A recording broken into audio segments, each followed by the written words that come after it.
Hey everyone, today we're going to be reviewing different parts of figurative language. And we're doing so because eventually as we start to read different texts, we're going to be looking for instances of figurative language so that we can further analyze what the author is really trying to say to us. So before I begin, just a reminder that figurative language is simply words or phrases that do not have literal everyday meaning. Okay, and there are many ways an author can use figurative language, and we're only going to be talking about a few today. So first, these are the things that we'll be talking about in today's presentation. As you navigate these slides yourself, outside of this video, obviously, if you click on the title, it will bring you directly to that slide. So just a heads up as you navigate these slides after you watch the video. So today we're going to be talking about simile, metaphor. We'll look at examples of those things. Then we're going to talk about personification.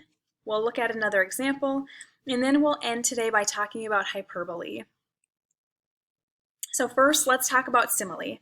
As we know, simile is a comparison of two unlike things, and when we compare them, we're going to use a specific word of comparison, such as like, as, or resembles. So typically when we have similes in writing, the format's going to look like this. We'll have X is like Y. Examples of that says, he is as fast as a turtle. That's why he lost the race. Again, we can identify this as a simile because it has that comparison word as. Next, Freddie eats like a man on a mission. Again, we know that this is simile because of that comparison word like. And lastly, the student's hairstyle resembles a rooster. Again, a simile because of that comparison word resembles. We can also have a comparison in the form of a metaphor. A metaphor simply compares two unlike things without using a specific word of comparison. So we will not see words like as or like. Okay, so the metaphor format will look like X is Y. Examples of that say, William tried to help, but his legs were rubber as he fell to the ground.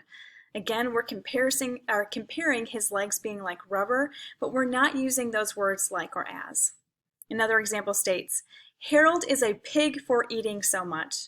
Again, we're basically comparing Harold to a pig, but we're not using those comparison words like or as. And again, you are the light of my life. Again, we have a comparison without using like or as.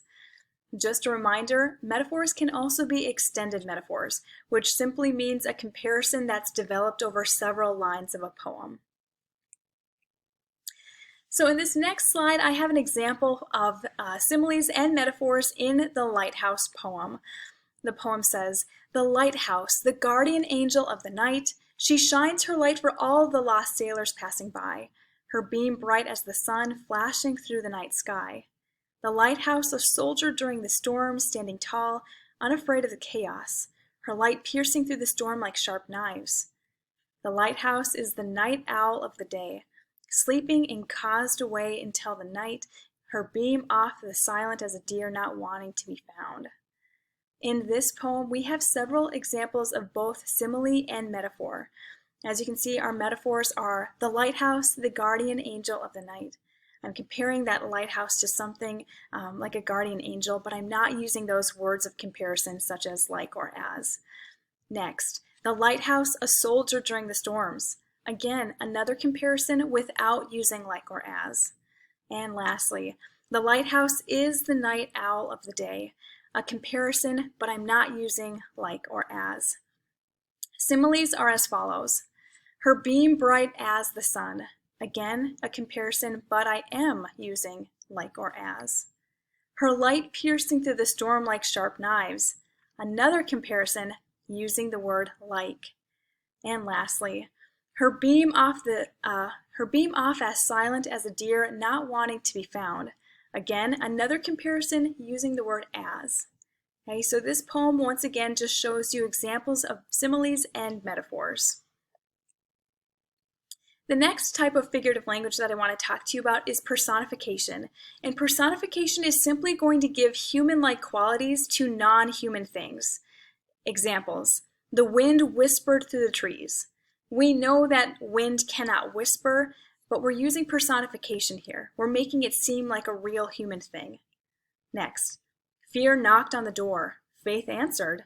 There was no one there. Hey, fear doesn't actually knock. This is personification. Oreo, Milk's favorite cookie. Milk is not a human thing, so it can't have a favorite. However, because of personification, we've phrased it to be like it can. Next, the camera loves me. And then also, sun was playing hide and seek amidst the clouds. Okay, so again, personification is simply going to give human-like qualities to things that are not actually human. An example of this from a poem, Heart, We Will Forget Him. This is written by Emily Dickinson, and she's writing as if her heart is a real human being, and she's kind of like talking like she's partnering with her heart to move on. She writes, Heart, we will forget him, you and I tonight. You may forget the warmth he gave, I will forget the light. When you have done, pray tell me that I may straight begin. Haste, lest while you're lagging, I remember him. Okay, so again, Emily Dickinson is writing as if her heart is a real person, and we know that that's not true. So this poem would be an example of personification. And then lastly, we have hyperbole. And hyperbole is simply an extreme exaggeration. Examples, I'm so hungry I could eat a cow. Or there are a billion mosquitoes out there. Or I'm so tired I slept all day. Again, these are all examples of extreme exaggerations. So today we talked about a few different examples of figurative language, and we talked about them because eventually we're going to be looking for figurative language in the text that we read so that we can try to understand deeper hidden meanings that our authors are trying to send to us. If you have any questions about anything that I've talked to you about in this video, don't hesitate to reach out. Bye everyone.